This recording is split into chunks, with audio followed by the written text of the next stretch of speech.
a day that offers me, your humble servant, a unique opportunity to work to reset our dear country, Ghana.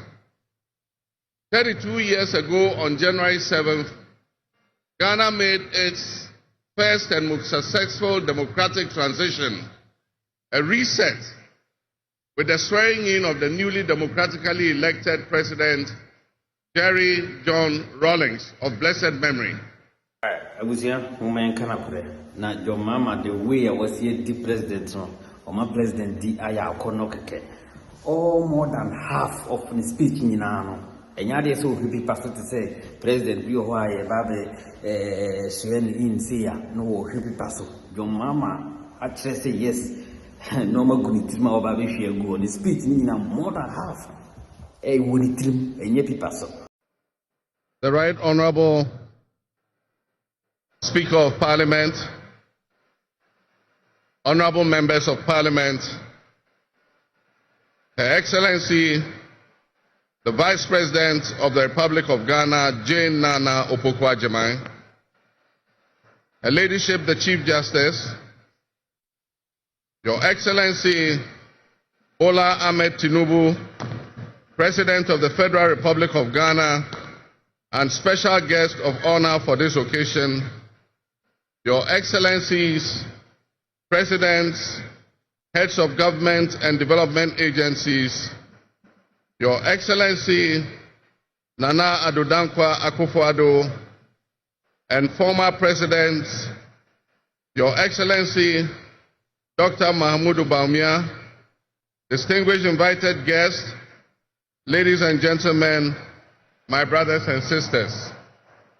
I wish you a good morning, and we give thanks to the Almighty God on this occasion. Our Father who art in heaven, we thank you for giving us this day, a day that offers me, your humble servant, a unique opportunity to work to reset our dear country, Ghana. 32 years ago, on January 7th, Ghana made its first and most successful democratic transition, a reset, with the swearing in of the newly democratically elected President, John Rawlings, of blessed memory. Our nation was returned to a multi-party democracy with a new constitution that went into effect, and the Fourth Republic was officially established. I refer to it as a reset because on that day in 1993, we made our fourth attempt at establishing a democratic system of government with term limits based on free, fair, and transparent elections. The handover of power on January 7, 2001, between former President John Rawlings and at the time the newly elected President John Agyekum Kufuor, tested that reset, and our nation passed with flying colors. So today, with my induction as the new President of the Republic of Ghana, history is being made once again. And it is a history worth repeating every 4 years with each newly elected President. Today, we're also making a different kind of history, one that speaks to our maturity as a democracy, a nation of citizens enfranchised with the authority at the polls to determine their political future. Today's exercise between the outgoing President, His Excellency Nana Addo Dankwa Akufo-Addo, and I feels a bit like a deja vu. That is because 8 years ago to this day, on January 7, 2017, we shared this same space and performed this same transitional exercise. At the time, I was the outgoing president, having served one term, and he was the incoming president, having been given a mandate by the people of Ghana to lead this great nation of us. He and I both understood on that day, as I'm sure we are today, that it is the people of Ghana that we are elected to serve. Somehow, it seems fitting that it is with Nana Akufo-Addo that I twice shared this stage and this unique historical distinction. Because Nana Akufo-Addo and I began our national political careers in Parliament in the same year, 1996. He has always greeted me with warmth, a firm handshake, and a smile. And he is perhaps the only person in my life who has persistently chosen to call me Johnny. While we belonged to opposing political parties, we shared a sense of mutual respect. In those early days, we probably could not have imagined that destiny would bring us to the leadership of our respective parties and that we would have to face off 3 separate times as we each vied for the highest office of the land. Nana, as this will be our final meeting under these circumstances, and as I look back on the journey we have traveled together, 2 much younger men who entered Parliament together with a full head of black hair, and you with the same bald head and round eyeglasses, I have to say that you have, without exception, been a worthy opponent. I extend my warmest wishes to His Excellency, the former Vice President, Dr. Alhaji Mahmoud Bawumia. It was a grueling campaign, and we gave it our all. Your sportsmanship in making an early concession eased tensions and contributed to the early conclusion of the electoral contest. I wish you all the best in your endeavors.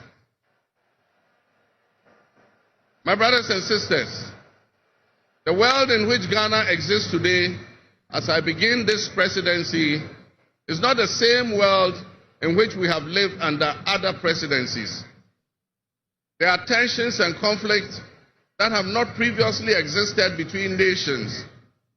These tensions and conflicts place pressure on alliances to decide where we will support.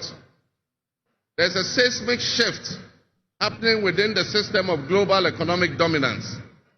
Whereas the G7 nations, United States, the United Kingdom, Canada, France, Germany, Italy, and Japan once provided the highest percentage of the world's GDP, over the last decade, that number has been steadily dropping. However, the combined total of the GDP of the BRIC nations, Brazil, Russia, India, China, South Africa, Iran, Egypt, Ethiopia, UAE, their GDP has been consistently increasing. In 2023, for instance, the G7's combined total of world GDP was 30%. But by 2029, that number is predicted to drop to 27%. In 2023, the BRICS percentage of world GDP was 37.3%. And so what does this mean to us in Ghana? What could it mean to our economy? Where do we fit in this geopolitical maelstrom? Technology such as artificial intelligence has taken us to new heights, opening up the potential for national, financial, and personal security issues that we are not yet able to imagine. One example is the use of misinformation and algorithm manipulations on social media platforms to sway a particular group's sentiments towards or away from something. Now more than ever before, we need to strengthen our ties with our neighbors to ensure that we're working together to keep our sub-region safe. We stand in solidarity and work in alliance with all our neighbors in the sub-region. Recognizing the history of our borders, we also acknowledge that on the other side of our country's borders are our family members. They may be Ivorians, they may be Togolese, they may be Burkinabes, they may be Nigerians or Malians, but they are also Akans, they are Kasinas, they are Gwans, they are Ewes, they are Nzemes, they are Hauses, they are Moshis and Gurmes, because we are all part of one another, one big family. With the increase of the climate crisis, and as the waters grow warmer, melting the Arctic ice and permafrost, there's a greater likelihood for viruses that have been frozen and thought to be extinct for decades, perhaps even centuries, to begin to spread and create another global pandemic. The changing climate conditions, increased population density in urban areas, and mass international travel are enabling existing viruses to spread and mutate at a faster and faster rate than they did before. This is a serious challenge. Let us not forget the toll that the past epidemics of viruses like Ebola, COVID, and Mpox have taken on the families and communities and medical infrastructure in several of our neighboring countries and in the sub-region. Let us also not forget how swiftly and completely the COVID pandemic brought the entire world to a screeching halt. My government will be working diligently to strengthen our public health systems while monitoring the global health situation so that when, and not if, but when the next pandemic or epidemic occurs, the loss of lives in Ghana will be minimal. The larger world exists around us and to some extent within us. While we cannot and should never use it as an excuse to stray from the direct and immediate needs of Ghana for the well-being of our citizens, we must also bear in mind that the affairs of the world, if we care to shape, lessen, avoid, or even at the other end of things, maximize the effect they have on us. My brothers and sisters, barely a month ago, we held historic elections that have caused dramatic shifts in our political landscape. I feel greatly honored that you, my compatriots, considered me worthy of receiving such an unprecedented and overwhelming mandate to steer the affairs of our beloved nation at this critical time in our history. The magnitude of this victory in the presidential elections and the gains that were made by my party, the National Democratic Congress, in the parliamentary elections naturally and justifiably resulted in great joy and celebration across our country, Ghana. But celebrations, no matter how justified and how well earned, must be supplanted by discernment, sobriety, and deeper insights into why we received this kind of mandate in the first place. By voting as you did on December 7th, the Ghanaian people conveyed a powerful message, yet often overlooked by us politicians. This message was powerfully emphasized by a giant of American political history, President Ronald Reagan, when he declared at his inauguration some 40 years ago that governments have no power except that granted by the people. While Ghanaians take great pride in our thriving democracy, they are deeply dissatisfied with the quality of governance over the years and have openly voiced that dissatisfaction through the decisive actions that they undertake at the elections. Our people also understand that democracy is not just a token adorned with periodic elections followed by pomp and pageantry with the establishment of a new government. They expect that if democracy is celebrated as a superior means of governance, then its outcomes must be more tangible and benefit them in their individual lives. Any honest introspection and reflection on the pulse of our nation would reveal that many within our population do not feel that they have benefited from or partaking in this democratic dividend. Where people buffeted by severe economic crisis and hardships, and in the last few years, we have lurched from crisis to crisis. But there is hope on the horizon. Today should mark the beginning of a new opportunity, an opportunity for us to make a difference in our governance and our economic management. We shall reset our dear nation, Ghana.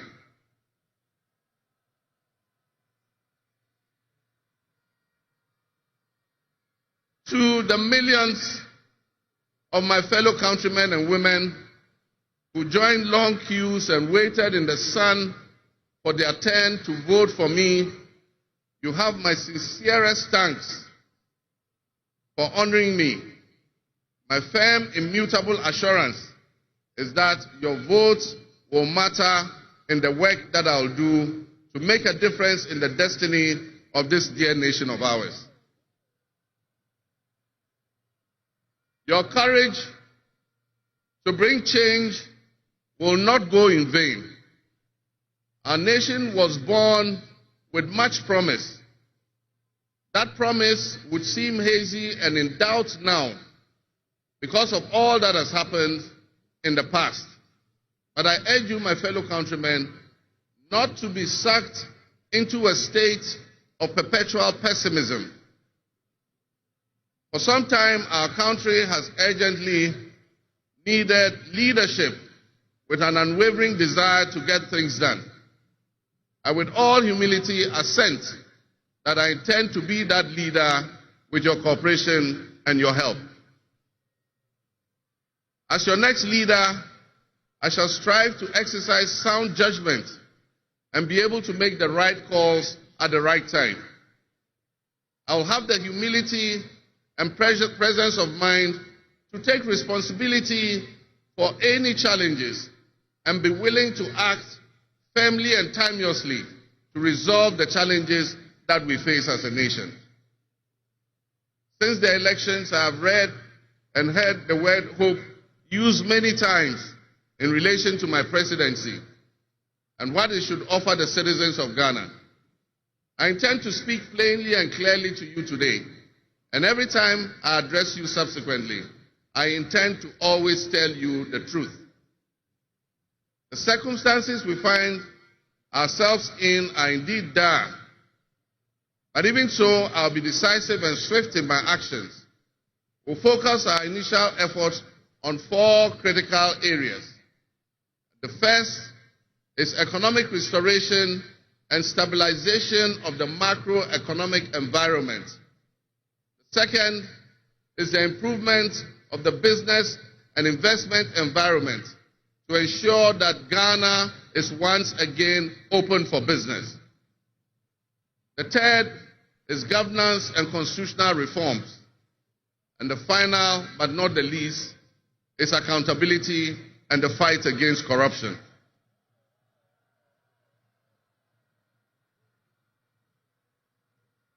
My brothers and sisters, actions have always spoken louder than words. With that in mind, I have entered into a covenant with you, the good people of Ghana, in which I have enumerated 26 actions that I'll take within my first 120 days. There is reason for hope, and there is every reason for hope. But we must also have faith, because faith empowers us to trust the things that will happen. With faith, you believe what you know, and that is why we need faith to be able to achieve our reset. We need a reset with the faith we have in our country and our leadership. We need a reset with the faith we have in our institutions. We need a reset with our faith in our dear nation, Ghana. And by that, I mean in all of us, because all of us are Ghana. You are Ghana, and I am Ghana. All of you seated here today, Ghanaian citizens, you are Ghana. The people who you are with or near you as you watch this on television, in your homes, or listen on radio, or follow on social media, are what we call Ghana. I ask that we enter into the covenant with the Ghana we all love and the good people of our country who make up this dear nation. And I ask that you envision a Ghana that you want to live in, a Ghana that you want to leave behind to your children and your grandchildren. What can you do to help build that better Ghana that we all strive for? What behaviors, what attitudes, and mindsets can we reset? We need a reset, and we have faith in Ghana's ability to overcome, excel, and be so successful with this reset that it will be difficult to imagine a time when that was not the case. As we stand at this momentous crossroads in our nation's history, I am honored and humbled to accept the mantle of the President of the Republic of Ghana. Today we celebrate a new administration and herald an unprecedented era of opportunity and transformation.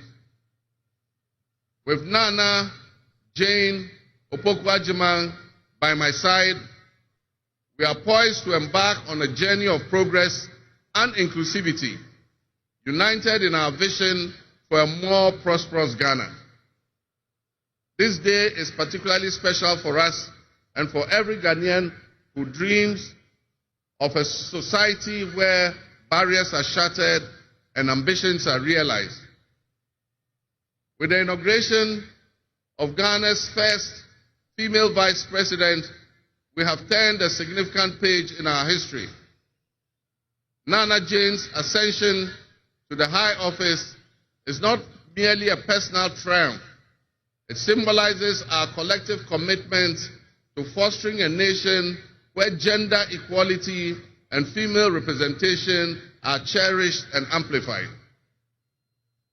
This is a powerful testament to the power of diverse voices to shape the future, voices that have the courage to soar beyond our traditional confines.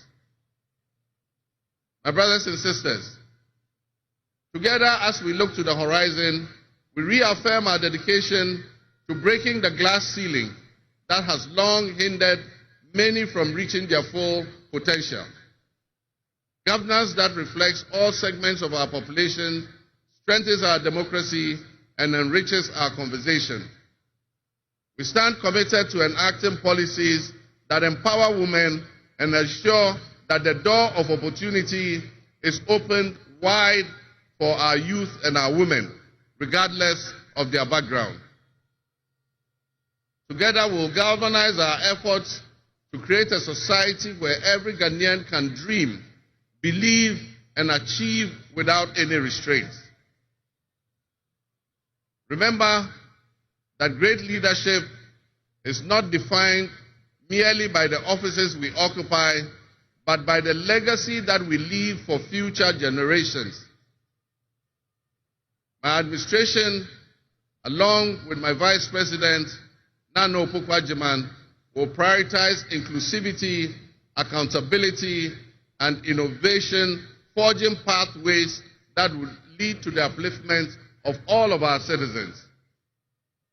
I'm profoundly grateful for this moment, a cornerstone in our journey towards a brighter future for Ghana.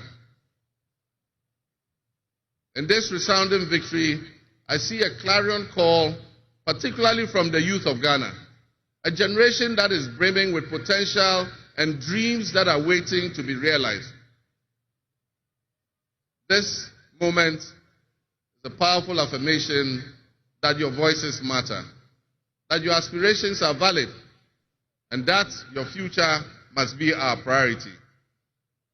We're committed to translating your hopes into action and creating opportunities for education, entrepreneurship, employment, and empowerment. Our policies will be tailored to sustain innovation and foster industry that engages today's young minds and equip them with the skills needed for tomorrow's challenges. Together with the private sector and captains of business, we will create decent and well-paying jobs. As we embark on this new chapter, I assure you that our decisions will champion diversity in all facets of governance, ensuring that every Ghanaian, regardless of your ethnicity, your gender, your age, your religion, or any background, will have the opportunity to contribute to our nation's story. Ghana's youth represent the heartbeat of our democracy. Their ambition will drive our policies as we strive to create an inclusive, equitable society where everyone has a seat at the table. Our vision hinges on the introduction and implementation of a 24-hour economy. We envisage an innovative and vibrant 24-hour Ghanaian economy, which will also be anchored in agriculture and agribusiness. This innovative approach would unlock potentials that have long remained dormant, enabling us to harness the energy and creativity of all our people. Just imagine a Ghana where our markets are alive and bustling at all hours of the day, with responsive public services accessible at all times, such that businesses can operate flexibly to meet the diverse demands that they are subjected to. And young people, including entrepreneurs, can find opportunities regardless of traditional institutions. The 24-hour economy model will also bolster job creation for the young people, stimulate local industry, and attract foreign investments, and allow us to build resilient communities and a sustainable future. This vision extends beyond mere economic transactions. It symbolizes empowerment, the empowerment of every Ghanaian to contribute to our national progress. My fellow citizens, this vision will allow us to embrace diversity, to cater to varied lifestyles and preferences, and foster a culture of inclusion, ensure that every citizen can enjoy the fruits of his hard work. To the business leaders and entrepreneurs, I invite you to support this new model and join me in shaping a business environment where creativity thrives and where the fruits of your investments contribute to the collective welfare of our nation. Your role in driving our economy forward cannot be overstated. Your innovation and dedication will be a backbone of our success story. And I pledge to you that we would look at the tax regime and rationalize them so that they are more transparent and fair. Members of the business community, I assure you, Ghana is open for business again. Let me thank you, Your Excellencies, my fellow presidents, for leaving what is a busy schedule behind and coming to join us at this ceremony. Your presence brings honor to this inaugural ceremony. And I want to extend my heartfelt thanks to all of you and to our sister countries who have traveled from near and far to be with us today. Your presence is a testament to the strong bonds of friendship and cooperation that exist between our nations. And I promise you I will work to foster the partnerships that transcends our borders, and I'll work collectively with you towards regional stability, economic growth, and mutual respect between our nations. To my friends from across Africa and the world, I thank you and welcome you to Ghana. And in our local parlance, I say Akwaba to all of you. To my family and fellow citizens, my wife Lodina, I thank you for your unwavering support and commitment to our shared vision. This journey is not mine alone. It belongs to all of us. It belongs to each of you. Let today be the dawn of a new era of hope, an era of job creation, an era of accountability, an era of institutional strengthening and resilience, and an era of unparalleled potential for all Ghanaians. We will write the next chapter in Ghana's story, and it will be one of promise, transparency, and transformative progress. My fellow citizens, this is a patriotic call to action for all of us to participate in building a nation that lives up to its promise, where hope thrives and dreams become a reality.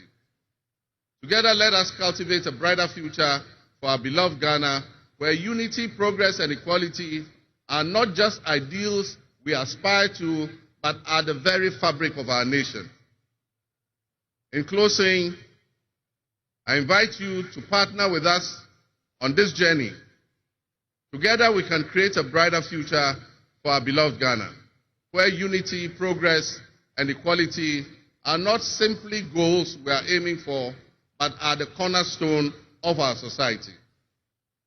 Let's work hand in hand to foster these values and strengthen our nation for everyone. My fellow citizens, our invited guests, I thank you very much. May God bless our homeland Ghana and make our nation great and strong. I thank you.